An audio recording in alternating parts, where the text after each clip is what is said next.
ಬನ್ನಿ ವೀಕ್ಷಕರೇ, ಇವತ್ತು ನಾವು ನಮ್ಮ ಅಡುಗೆ ಮನೆಯ ಒಗ್ಗರಣೆ ಡಬ್ಬಿಯಲ್ಲಿರ್ತಕ್ಕಂಥ ಪದಾರ್ಥವನ್ನು ಬಳಸ್ಕೊಂಡು ಒಂದು ಅದ್ಭುತವಾದ ಕಷಾಯವನ್ನು ರೆಡಿ ಮಾಡ್ಕೊಳ್ಳೋಣ. ಮೊದಲಿಗೆ ಒಂದು ಪಾತ್ರೆನ ಸ್ಟವ್ ಮೇಲೆ ಇಟ್ಕೊಂಡು ಒಂದು ಲೋಟದಷ್ಟು ನೀರನ್ನು ಸೇರಿಸ್ಕೊಳ್ಳಿ.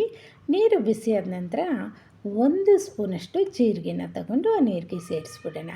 ಇದು ಚೆನ್ನಾಗಿ ಕುದಿಬೇಕು, ಕಲರ್ ಚೇಂಜ್ ಆಗಬೇಕು. ಬೆಳಗ್ಗೆ ಎದ್ದು ಟೀ ಕಾಫಿ ಕುಡಿಯೋ ಬದಲು ಈ ರೀತಿ ಖಾಲಿ ಹೊಟ್ಟೆಯಲ್ಲಿ ಈ ಕಷಾಯವನ್ನು ಕುಡಿಯೋದ್ರಿಂದ ನಮ್ಮ ಬಾಡಿಯನ್ನು ಡಿಟಾಕ್ಸ್ ಮಾಡುತ್ತೆ.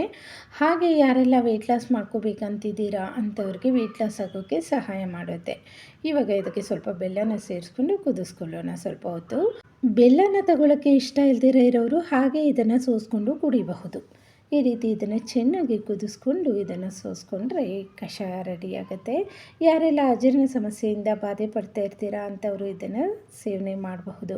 ಯಾರಿಗೆಲ್ಲ ಸ್ಕಿನ್ ಪ್ರಾಬ್ಲಮ್ ಇದೆ ಅಂಥವರು ಸಹ ಇದನ್ನು ಸೇವನೆ ಮಾಡೋದ್ರಿಂದ ನಮ್ಮ ಶರೀರದಲ್ಲಿರ್ತಕ್ಕಂಥ ಕಲ್ಮಶಗಳನ್ನೆಲ್ಲ ಇದು ತೆಗೆದಾಕುತ್ತೆ.